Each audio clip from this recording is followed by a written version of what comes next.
Hi, I'm Nermin, recipe developer, content creator, and staunch advocate of Egyptian cuisine. Let me introduce you to today's recipe. It's Znoud El Sit. Okay, let's start with our recipe. I'm gonna brush, phyllo pastry gets dry out very fast. I'll get my container, drizzle some butter here, put my first 2 layers.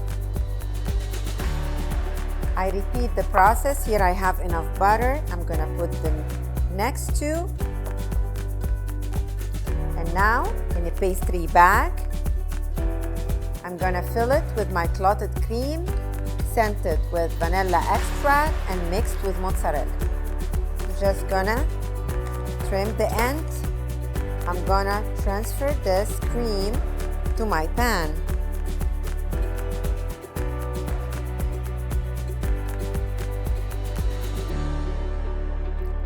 With the back of a spoon, I'm gonna even out the surface, and I'm gonna cover it with 2 more layers of phyllo.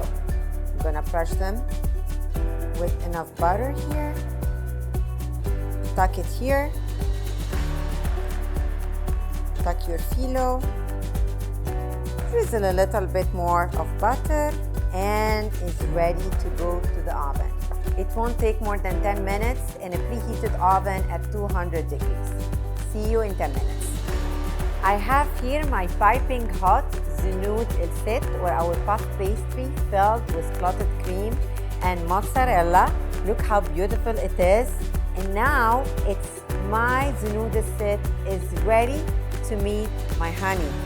I'm gonna drizzle some orange blossom and some rose water. Mix them very well.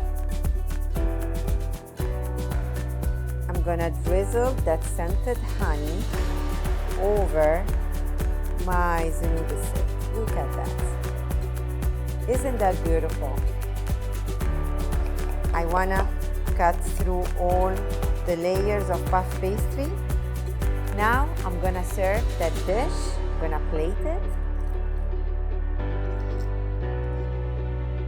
Please try it, don't forget to leave a comment, and I will be back with another interesting Mediterranean recipe.